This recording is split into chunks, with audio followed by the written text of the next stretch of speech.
Hey everyone, Dr. Zio here again, and today we're here to talk about Power Rangers Dino Fury episode 11, MCSCARY Manor. And hey, one man Pop Jones is back here today. Let me tell you, I was excited for my man Pop to join us for this episode because I like Pop. Pop's cool. I like the Izzy and Javi's cousin from the race episode. I'm hoping she comes back as well. You know, there was some behind the scenes photos that I think she was wearing a different outfit in.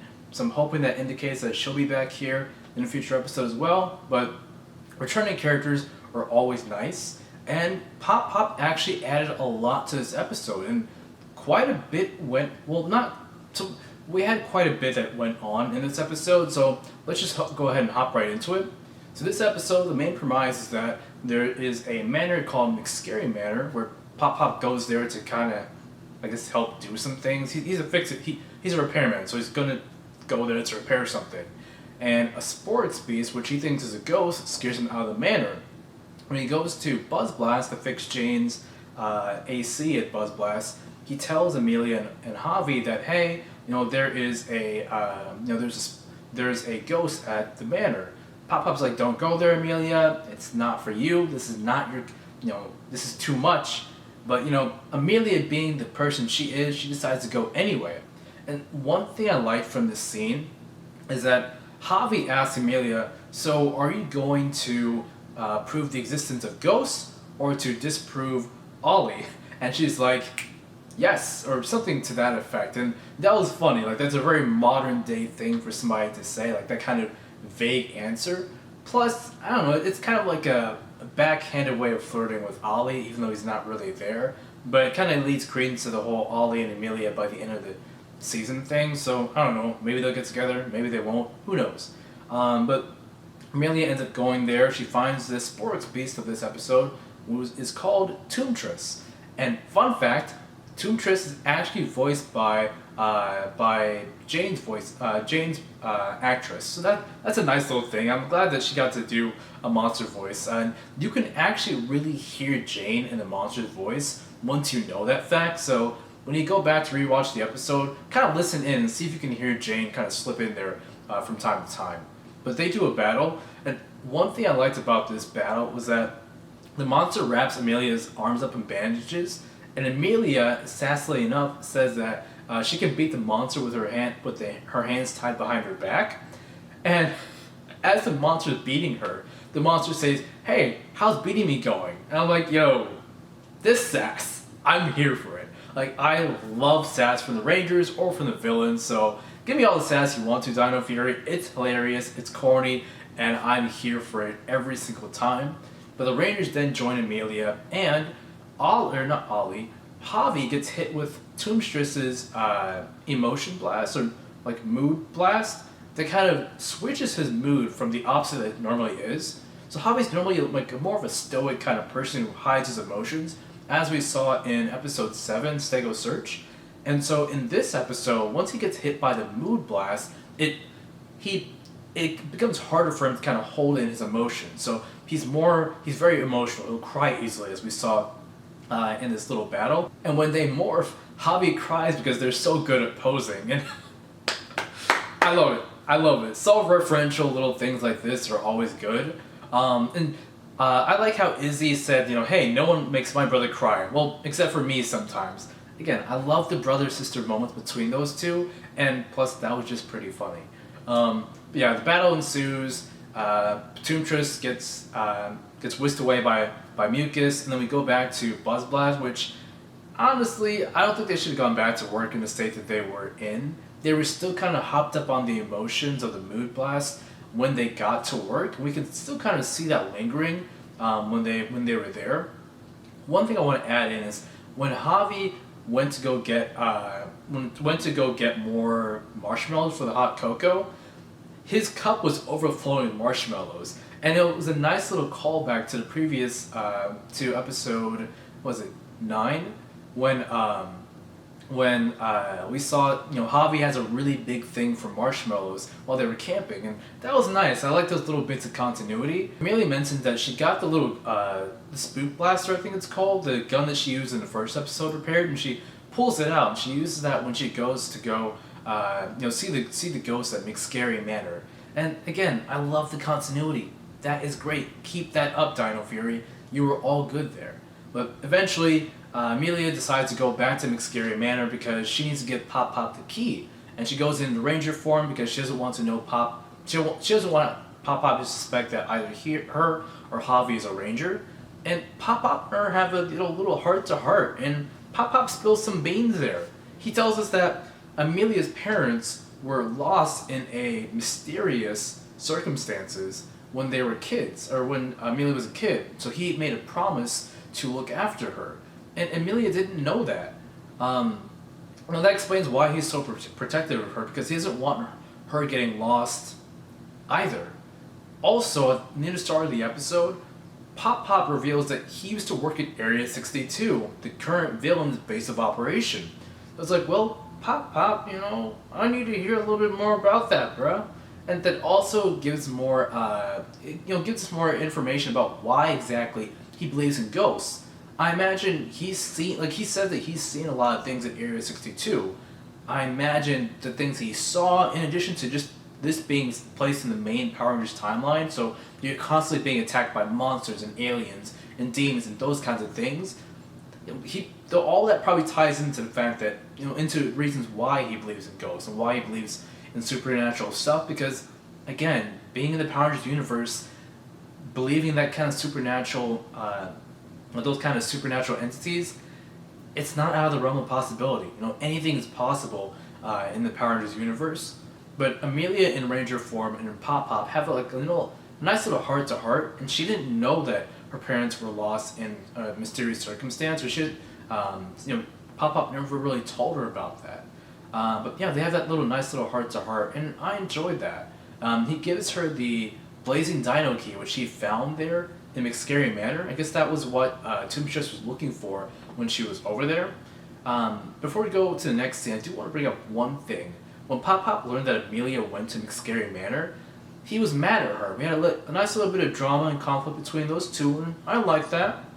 What I thought was surprising was that when Amelia tells Pop that the Rangers got her out of there when the Sports Beast attacked, Pop didn't really seem too concerned. He didn't ask her, hey, are you okay? He just launched straight into being angry that she went in the first place, which, I kind of get, but the fact that he didn't ask her, about her being okay, it was a little bit weird. Like, you're not Warden Buzzkill here. I want you to ask your granddaughter, how she was doing, if she's okay, if she needs anything. Things like that. That would have been nice. But I guess, his emotions took over in that case. It's, again, an emotional episode. But skipping back on ahead, when the fight actually starts, everyone else gets blasted by the mood swing or the mood blast, and Amelia breaks out that Blazing Dino Key. So she uses it to get the Blazing Battle Armor equipped. And fun fact, that is the first time we've had a female Ranger debut a power-up in Power Rangers. So bravo Dino Fury on being progressive, and bravo Amelia and Hunter Dino for having that opportunity. That's great. She uses that to beat Tombstress before Tombstress actually grows large, and then oh no! So Amelia tells Zato to summon the T-Rex Champion Zord, which Zato replies with him, "I don't want to," because he's in kind of like a lazy state, because the mood swing blast kind of sent him to the opposite end of his emotional spectrum. So she grabs the Dino Key and she summons the T-Rex Champion Zord, in addition to the the Dimetro Blazing Zord also popping up. So those two Zords combined into the T-Rex Blazing Megazord, our new Zord combination for the season. And it's a really nice Zord. It even has a nice little flaming, flaming, I think, shield and flaming sword finisher, which I enjoyed. I always enjoy Zords with those kind of flaming finishers, where they appear to be using actual fire on the sword. It just adds a little bit of authenticity and visual just niceties to that little scene. But this is also another first for Power Rangers where, well, at least first for the season, where Amelia is the first so Amelia is the first Ranger outside of Zato to pilot the Zord, and I like that. That was cool. That was really, really cool. So again, bravo on Amelia, bravo on Hunter Dino, and bravo on Dino Fury for giving us that moment. And yo, that whole scene of them in the Megazord were just hilarious because Amelia's the only one who's really focusing on the fight ahead. Everyone else is kind of doing their thing. We have Izzy cowering in the corner. We have Ollie being emotional and touching Javi, and Javi's trying to calm down Ollie, and and then Zato just kind of sitting at his podium, not really wanting to do anything in this Megazord battle. And it was just funny. It was so funny. I loved it.